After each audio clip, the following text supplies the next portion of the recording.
पत्र लिखने बैठे तो कविता बन गई, व्याकरण समझने चले तो दुनिया उलझ गई। अब क्या करें मैम, इस हिंदी ने तो हमारी बिंदी लगा कर रख दी।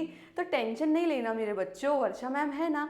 आज मैं आपको हिंदी की लास्ट मिनट स्ट्रेटजीज बताने वाली हूँ, जो कि आपको सिर्फ पूरा वीडियो देखना है और आपकी सारी टेंशन यूँ भाग जाएगी। बहुत सारे बच्चों के दिमाग में बहुत सारे कन्फ्यूजन चल रहे हैं कि हिंदी के पेपर में पहली बात तो आने क्या क्या वाला है और कितने मार्क्स का आने वाला है। हमें फॉर्मेट नहीं पता कि हमें कैसे करना है, और ये भी नहीं पता कि पहले क्या करें, लिटरेचर करें कि ग्रामर करें, और करें कैसे। तो बिल्कुल टेंशन की बात नहीं, आज आपको आपकी वर्षा मैम पूरी चीजें समझाएगी। वीडियो मेरा पूरा एंड तक देखना, ना व्याकरण से घबराना और ना ही पत्र से घबराना, ठीक है। और अभी एक चीज और मैं बोलना चाहूंगी, बहुत सारे बच्चों का सोशल का पेपर बहुत का बहुत अच्छा भी हुआ है, बहुत सारे बच्चों का ठीक नहीं हुआ है। तो यही टाइम है आपका बिल्कुल प्रीशियस, जो हिंदी का एग्जाम है उसमें आप अच्छे से पढ़ के जाना, ताकि आपके जो मार्क्स हैं, परसेंटेज जो है वो इक्वल हो जाए। ये जो सब्जेक्ट है इसको एवे ही मत लेना, ये बहुत ज़्यादा इंपॉर्टेंट है, क्योंकि अगर इस सब्जेक्ट में मार्क्स नहीं आए तो आपकी पूरी की पूरी परसेंटेज नीचे चली जाएगी। इस सब्जेक्ट को हल्के में मत लेना, वरना ये सच्ची में आपकी बिंदी लगा देगी, ठीक है। लास्ट मिनट स्ट्रैटेजीज पूरी वीडियो देख लेना कि आपको कैसे क्या करना है। सबसे पहले आपको ये पता होना चाहिए कि जो आपकी हिंदी है वो 4 पार्ट में डिवाइड हो रखी है, ठीक है। और कौन कौन सा पार्ट कितने कितने मार्क्स का आएगा। पैसेज वाला जो पार्ट है वो 14 मार्क्स का आ रहा है, ग्रामर जो है वो 16 मार्क्स की आ रही है। अब मैं आपको यहाँ बता दूं, ये जो ग्रामर है ये इंग्लिश ग्रामर नहीं है कि सेंटेंस दे दिया, एरर फाइंड करने के लिए दे दिया, या अंडरलाइन करके दे दिया और आपको टेंस चेंज करने के लिए दे दिया। ना ना बाबा ना, ये ग्रामर वो वाली ग्रामर नहीं है, यहाँ आपको सब कुछ लिखना पड़ेगा, ठीक है। पूरा फॉर्मेट पता होना चाहिए। लिटरेचर 28 मार्क्स की आ रही है, आपकी बुक के क्वेश्चन आंसर्स अगर आपने अच्छे से पढ़ लिए। बेटा हमने पूरे साल पढ़ाई करी है, ऐसे डरने की बात नहीं है। कल आपका हिंदी का एग्जाम है और बहुत अच्छा होने वाला है। जो जो इस वीडियो को अच्छे से देखेंगे पूरा एंड तक और समझेंगे तो उनका पेपर तो बहुत अच्छा होने वाला है, ठीक है। और फिर राइटिंग, राइटिंग जो है वो 22 मार्क्स की आ रही है, ठीक है। सबसे पहले आपको ये मार्क्स डिस्ट्रीब्यूशन पता होना चाहिए, पैसेज, ग्रामर, राइटिंग और लिटरेचर, ठीक है। चलते हैं आगे, अब कैसे क्या करना है बिल्कुल बताते हैं। देखिए पैसेज जो है इसके अंदर सबसे पहले आपको ये पता होना चाहिए कि 3 तो एमसीक्यूज आ रहे हैं, जिसमें से और 2 शॉर्ट क्वेश्चन आंसर। अब यहां मैंने महत्वपूर्ण लिखा है, क्यों? क्योंकि पैसेज बहुत ज्यादा इंपॉर्टेंट है। इंग्लिश के पैसेजेस तो फिर भी हार्ड आते हैं, मीनिंग्स पूछ लेता है, अपोजिट पूछ लेता है, सिनोनिम ऑटोनिम्स कुछ भी पूछ लेता है, लेकिन हिंदी में ऐसा कुछ भी नहीं होगा। अगर आपने अच्छे से पैसेज पढ़ लिया बेटा, क्वेश्चन आंसर्स ये होंगे आपके। और ये कितने मार्क्स के आ रहे हैं? 14 मार्क्स के, ठीक है। हर दिन काट दो रोज, अब तो सिर्फ एक ही दिन बचा है, जी जान लगा दो हिंदी के पेपर में, और कम से कम 2 से 3 नहीं 4 से 5 पैसेजेस कर लो। सैंपल पेपर उठाओ और सॉल्व करना स्टार्ट कर दो, और टाइम सेट करके रखो अपना, टाइम ज्यादा वेस्ट मत करना पैसेजेस में, वरना आपका पेपर छूट जाएगा। पहले पूरा पैसेज पढ़े फिर सवालों का जवाब दे। अब पहले आपको यहां पैसेज पढ़ना है, उसके बाद क्वेश्चन आंसर्स को सॉल्व करना है, ये चीज ध्यान रखना। पहले क्वेश्चन आंसर्स पढ़ने मत बैठ जाना, फिर वापस पैसेज मत पढ़ना, एक ही बार में पूरा पैसेज पढ़ना और उसके बाद क्वेश्चन आंसर सॉल्व करना। एमसीक्यू जल्दबाजी में गलतियां होती हैं, ध्यान से करें। ओवर कॉन्फिडेंस बिल्कुल मत रहना कि इजी सा पैसेज आया फटाफट फटाफट क्वेश्चन आंसर्स कर दिए, ये ओवर कॉन्फिडेंस मत रखना वहां पर। बिल्कुल अच्छे से पेपर करना, क्योंकि एमसीक्यूज में सिर्फ आपको एक ऑप्शन में टिक करना है और वहां लिखना है कि क्या है, और आपको मार्क्स मिलेंगे। अब एक चीज और ध्यान रखना बेटा, जो आपकी कॉपी है जितने भी सेशंस में डिवाइड हो रही है, आप अगर सपोज करो क वाला पहले कर रहे हैं या ख वाला आपको अच्छे से आता है तो वो कर रहे हैं, तो अगर आपने एक भी सेक्शन उठाया, ए बी सी कोई सा भी उठाया, तो उसी को पहले पूरा करना। ऑप्शन जो भी है उसका वो लिख करके उसका आंसर उसके सामने लिखना, ऑप्शन लिख करके मत छोड़ देना। पॉइंट्स अच्छे से लिखना, आंसर नंबर अच्छे से लिखना, कुछ भी गड़बड़ मत करना। काटा पीटी तो पेपर में बिल्कुल मत करना, क्योंकि हिंदी में मात्राएं गलत होती है, तो आप सिर्फ एक सिंगल लाइन खींचो, ऐसे ऐसे बिल्कुल मत कर कर आना, ठीक है। चलो आगे चलते हैं, ये हो गई पैसेज की बात, और ये कितने मार्क्स के आ रहे हैं? 14। नेक्स्ट चलते हैं,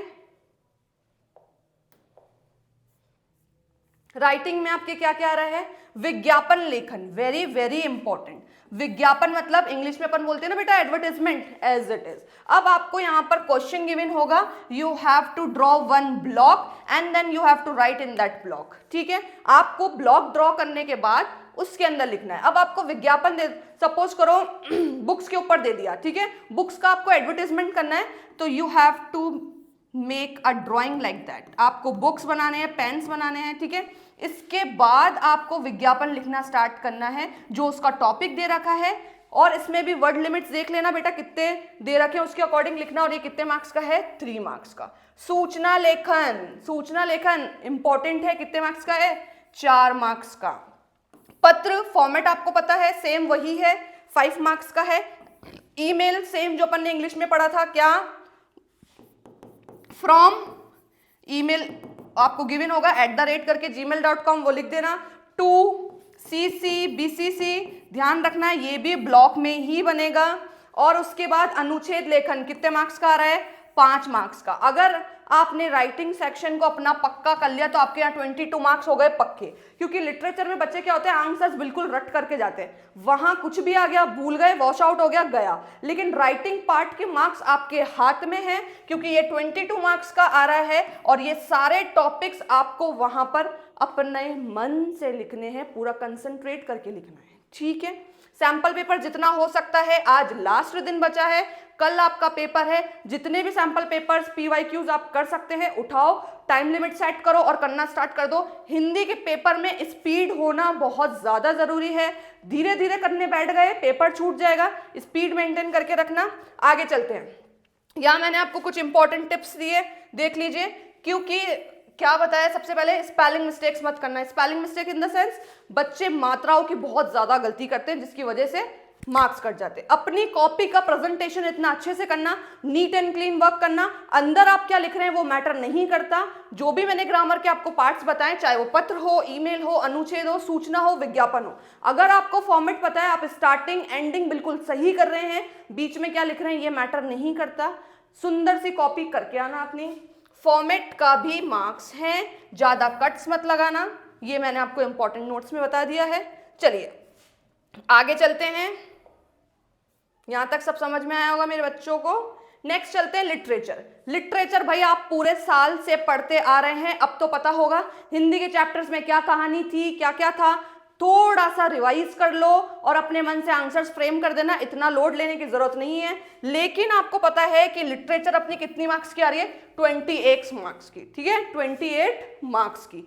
जिनको बहुत अच्छी से आदत है रटने की, वो अच्छे से आंसर याद कर सकते हैं। फटाफट फटाफट शॉर्ट समरी याद कर लो, कौन सा चैप्टर किसने दिया था, उसका कवि का नाम पढ़ लो, वो भी आ सकता है। ठीक है, आपके अगर हिंदी भी कोर्स है तो आपको पता होगा, आपकी 2 बुक है, स्पर्श और संचयन। स्पर्श तो है 12 मार्क्स की, और संचयन कितने मार्क्स की आ रही है, ये भी इतने की है सेम। अब जो स्पर्श है वो गद और पद में डिवाइड है। 4 क्वेश्चन आपसे पूछे जाएंगे जिसमें से आपको 3 करने हैं, और पद में भी 4 क्वेश्चन पूछे जाएंगे जिसमें से 3 करने हैं, और ये होने वाले 6-6 मार्क्स के। ठीक है, उसके बाद लॉन्ग आंसर आ रहा है इसमें से, यानी 3 क्वेश्चन आएंगे, उसमें से आपको 2 करने, 3 मार्क्स के ईच, यानी 6 मार्क्स। यानी अगर आपने संचयन पढ़ ली तो 6 मार्क्स तो आपके इस बुक के हो गए। तो मत सोचो इतना, बुक्स उठाओ और पढ़ना चालू कर दो बेटा, सब बता दिया मैंने। समरी पढ़ लो अच्छे से, चैप्टर की समरी समझ में आ गई आपको, आंसर आप अपने आप फ्रेम कर लोगे। सेम बुक वाले आंसर लिखना बंद करो, सिर्फ समरी समझो और अपनी लैंग्वेज में आंसर्स को फ्रेम करना स्टार्ट करो, उससे इंपैक्ट अच्छा पड़ेगा। रट्टू तोते की तरह जो जो बुक में वर्ड्स लिखे हैं एज इट इज वहां छाप करके नहीं आने हैं हमें। ठीक है, शुरुआत अगर आप अच्छी करोगे तो आपको अच्छे मार्क्स मिलेंगे। स्टार्टिंग कर रहे हैं आप आंसर की और वहीं काटा पीटी करना स्टार्ट कर दी, एग्जामिनर को पता चल जाएगा इसको आंसर आता ही नहीं है। ठीक है, ऐसी गलती बिल्कुल मत करके आना। नेक्स्ट ग्रामर का मैं आपको बता देती हूं। ग्रामर आपकी आ रही है 16 मार्क्स की। ठीक है, मैंने बता दिया है, ग्रामर इंग्लिश ग्रामर जैसी बिल्कुल भी नहीं आ रही है, अच्छे से पढ़ लेना। पदबंध, अब आपको पता होना चाहिए पदबंध क्या होते हैं, क्या होते हैं बताइए मुझे जल्दी से। अब यहां पर पदबंध मतलब है आपको सेंटेंस गिवन होगा और वहां एक वर्ड अंडरलाइन होगा, 2-3 वर्ड्स अंडरलाइन होंगे, आपको बताना है कि आपसे क्या पूछ रहा है, क्या बताना चाहता है आपको। ठीक है, नेक्स्ट आपको दे रखा है रचना के आधार पर वाक्य भेद। अब आपको वाक्य भेद पता होने चाहिए, कितने टाइप्स के होते हैं। संज्ञा, सर्वनाम, विशेषण, क्रिया, क्रिया विशेषण, ये सारे इसके क्या है, भेद। ठीक है, समास आपको पता होना चाहिए। एक सेंटेंस आपके पास आ जाएगा, वो आपसे समास पूछेगा कि कौन सा समास है। कौन कौन से समास होते हैं बताइए बेटा मुझे। तत्पुरुष, कर्मधारय, बहुव्रीहि, दीर्घु, अव्ययी भाव समास, ये सारे समास के नाम मैंने आपको बता दिए। फिर मुहावरे, मुहावरे भी आपसे कैसे भी पूछ सकता है, वो हो सकता है मुहावरा गिवन हो, उसका मीनिंग बताना हो, उससे आपको सेंटेंस बनाना हो। तो ये कहानी थी हमारे ग्रामर की। समझ में आया आपको यहां तक? फिर भी अगर आपके कोई भी डाउट है कि मैम हमें कुछ समझ में नहीं आया है, कैसे पढ़ना है, तो आप मुझे बिल्कुल कमेंट कर सकते हैं, मैं आपकी बिल्कुल हेल्प करूंगी। 1-to-1 टिप मैं बता दूं, पेपर होने के बाद 10-15 मिनट अलग से निकाल लेना, ये देखने के लिए कि हमने कौन सा क्वेश्चन छोड़ा है, कौन सा क्वेश्चन अटेम्प्ट नहीं करा है, एक एक चीज चेक करना। और क्या चेक करना है, मात्राएं चेक करनी है आपको। ठीक है, इंपॉर्टेंट पॉइंट्स को अंडरलाइन कर देना। राइटिंग सेक्शन का फॉर्मेट जरूर याद करके जाना, क्योंकि मैंने बताया राइटिंग सेक्शन इंपॉर्टेंट है, इसके मार्क्स आपके हाथों में है। लिटरेचर तो फिर भी आप रट के चले जाओगे, आंसर लिख लोगे, लेकिन राइटिंग कुछ भी आ सकता है। फॉर्मेट अगर आपको पता है तो मार्क्स अच्छे मिलेंगे। एमसीक्यू की प्रैक्टिस करके जाना और सीक्वेंस में करना। सीक्वेंस में जो बच्चे पेपर करके आएंगे, जो बच्चे सीक्वेंस में नहीं करते, एग्जामिनर बहुत ज्यादा फ्रस्ट्रेट हो जाता है, एक क्वेश्चन या एक क्वेश्चन या, और फिर वो सारा का सारा गुस्सा उतरता है कॉपी पे। तो सीक्वेंस में जब मार्क्स क्वेश्चंस आप करते हो तो मार्क्स एग्जामिनर को देने में भी इजी रहता है। ठीक है बेटा, चलिए ये था 1-to-1 tip. All the very best for your exams. कल अच्छे से पेपर करके आना और टॉप करके आना। ओके।